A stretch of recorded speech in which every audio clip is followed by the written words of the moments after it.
Ano po, ito na-assemble na natin. So, plain sheet na lang ilalagay natin bukas. Ito siya, oh.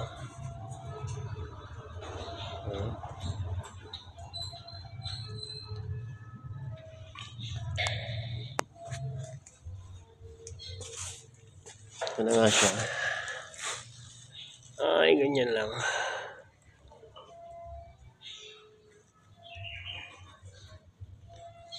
At lalagyan na natin bukas. Maaga tayong umuwi ngayon dahil bukas na ulit. Bali, pipinturahan ko dito. Kasi papatong yung plain sheet dito eh. Pipinturahan niya yung epoxy primer bukas. Bago ko itapal yung plain sheet. Tapos, i-welding natin dyan. Ito pa yung dalawa to guys.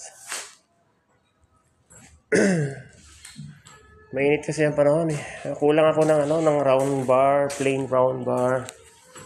Mga 3 piraso. 1, 2, 3. So, ito hanggang dito lang eh. 3. Pero meron sa bahay. Kunin ko na lang yan. Para bukas, kabit ko na lang yan. Okay. Uwian na. Time check ngayon ay 3 o'clock ng hapon. Medyo maaga tayong uwi ngayon. At namimiss na ako ni Bangis sa bahay. Dyan lang muna sa tabi. At may iwan ang nag-iisang doggy. Bye-bye! Tsaka isang pato. Ayan, kasama silang dalawa. Palagi silang naiwan dito. Bye-bye! Uwi na ako. Bukas ulit. Let's go!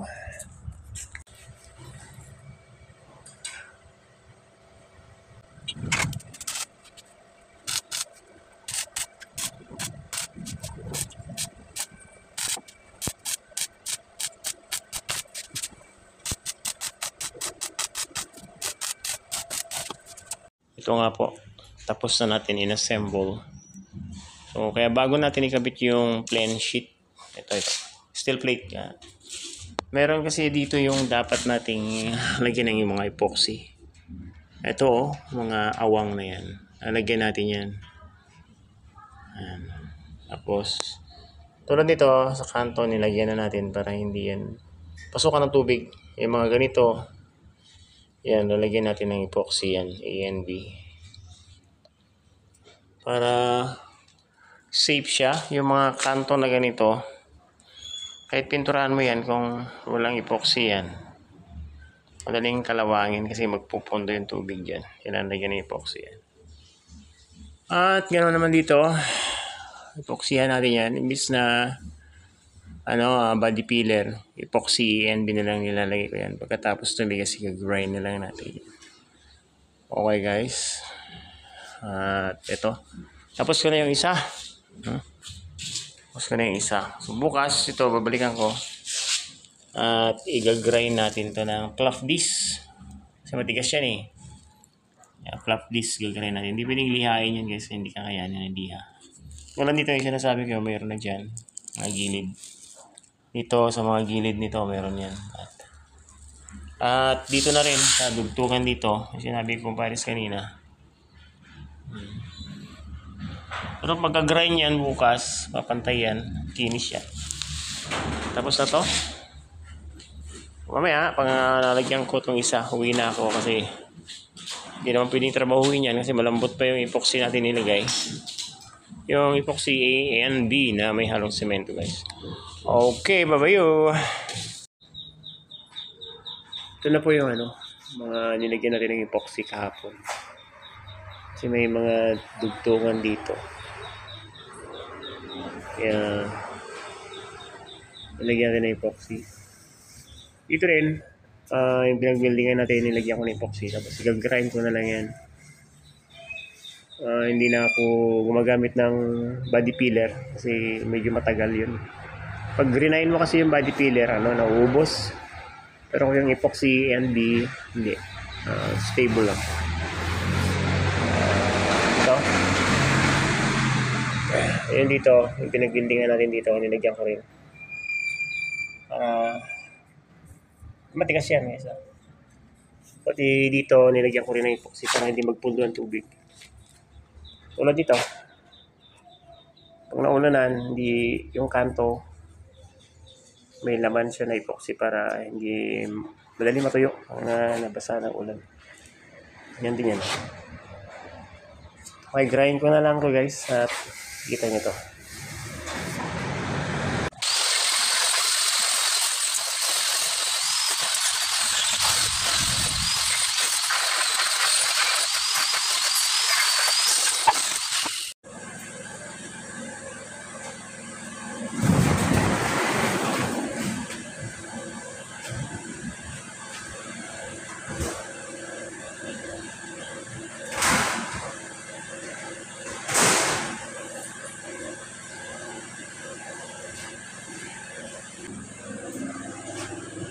Lagyan po natin ng stopper dyan.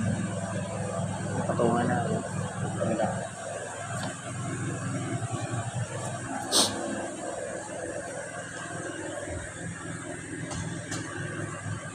Ito na ngayon yung gate na tatanggalin natin.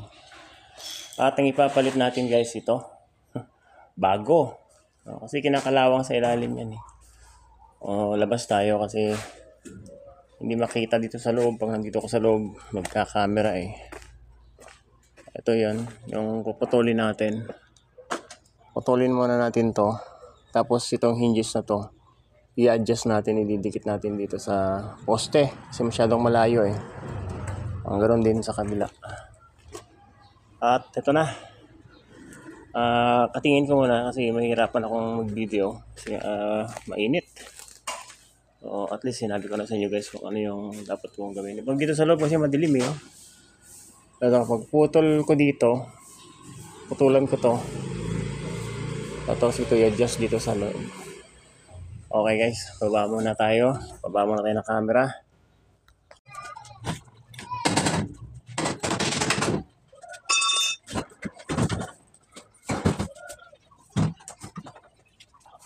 At ito na yung kinalabasan. Itong hinges na to. I-adjust natin dito. Ay guys, nakakabit ng hinges. Ito na siya. Ito yung cylindrical. Ayan, nakakabit na. Pero bago nyo i-fix yan, kailangan naka meron kayong level bar na mahaba. Kailangan eksakto ang level dito. Naka-level siya. At nakalapat ito. At ganoon din sa baba. Ayan. Para sigurado na pantay. At una sa lahat, dito naman sa side. Side naman tayo. Ito rin na side. Kailangan naka-align din yung hinges doon sa baba para naka-align at nakahulog din yan, nakahulog din siya. So ikabit na natin yung gate ito at kahit mag-isa lang tayo, kaya natin ikabit yan.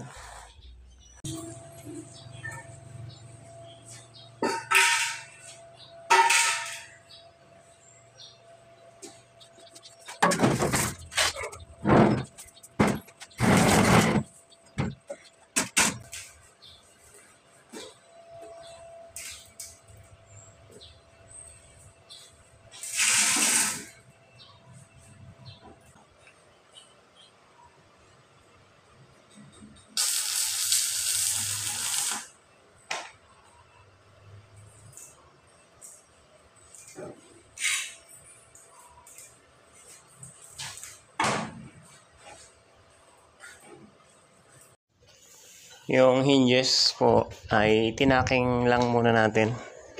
Pero yung tacking na matibay. So, ito. Isa dito sa baba, sa taas. Ganon din to, sa baba, sa taas. Ganon din to sa tacking lang muna ng dulot-dulo ng hinges.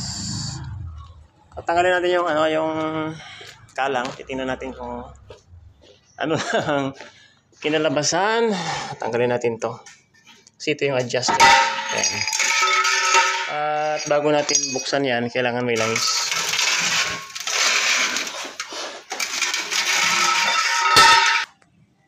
Guwapo. Pero dito, ay, ang init. Oh! Ay, buksan natin. Dito. Lagyan dito. Oh! Ayan. Sana pumasok na sa loob. Pero mamaya, o kaya bukas, pag pintura natin, lagyan natin ng thinner, hugasan natin yan para dumikit yung pintura.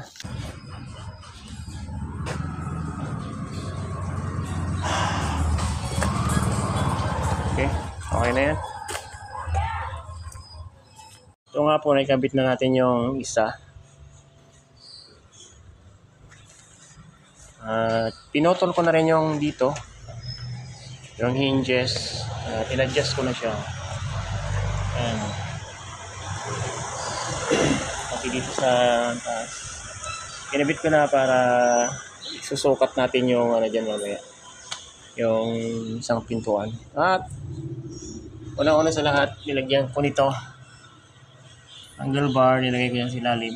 At dyan natin ipapatong yung isang pintuan kasi nag-iisa lang tayo. So, ang mangyayari yan, papatong natin dyan ilalim at itataking natin sa ibabaw.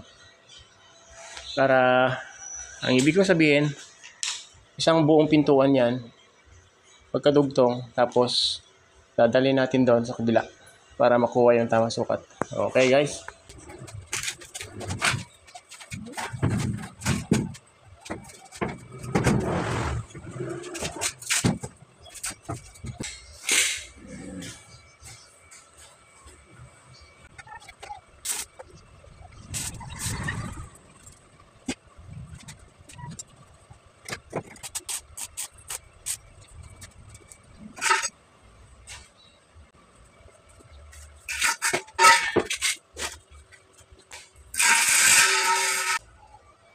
Ayan guys, magkadugtong na yan.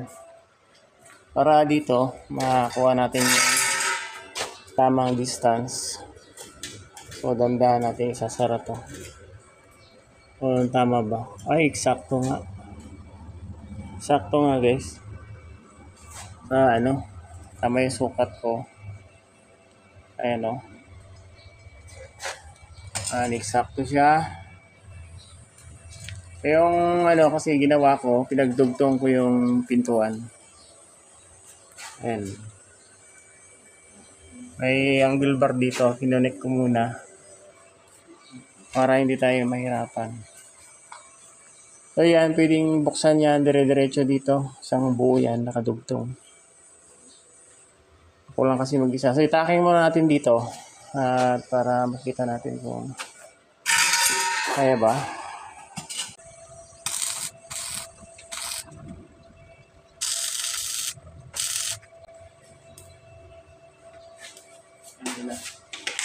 So, hindi ko na mabibidyohan guys. Basta yan ay tataking muna natin yan. Pagkataking natin dito sa baba, saka sa taas. So, tatanggalin na natin yung connection dito. Yung gitna, para mabuksan natin. So, taking ko muna.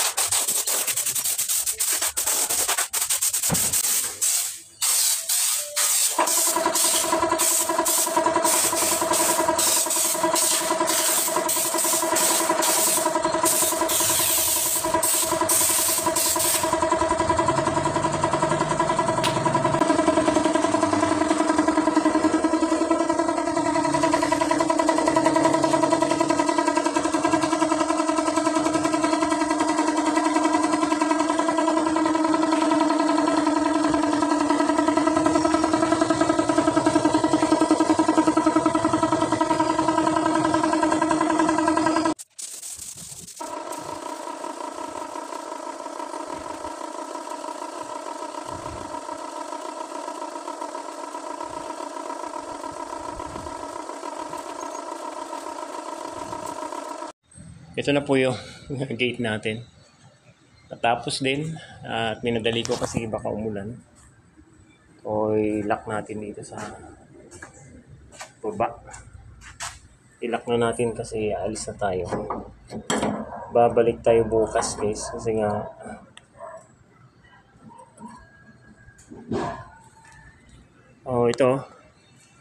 ito yung sinasabi kong lock niya.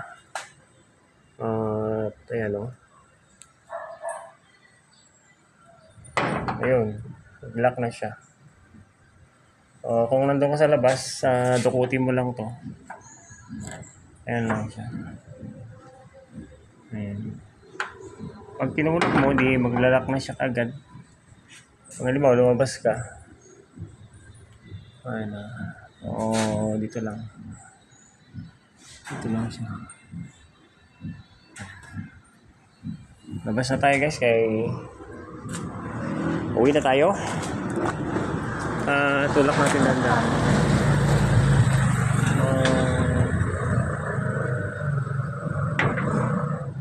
Dito naman, meron dito. Dala kayo ng padlock. Okay, maraming salamat po sa inyong panonood sa aking gate na bagong gawa. Yan. Kung may bukol dito then join kasi hindi nag-flap. Yan. Maganda. Ewan ko lang kung batakan ko pa yan. Baka batakan ko pa siguro yan. Depende na lang kung may matira pang pintura. Mas maganda siguro batakan ko to. Kitang-kita kasi yung linya Okay. Diba, bukas na lang siguro. Okay guys, maraming salamat sa inyong panonood. Kung nakaabot kayo sa parte ng video kong ito, ay nag-aalala akong nagpapasalamat sa inyo. God bless us all. Salamat!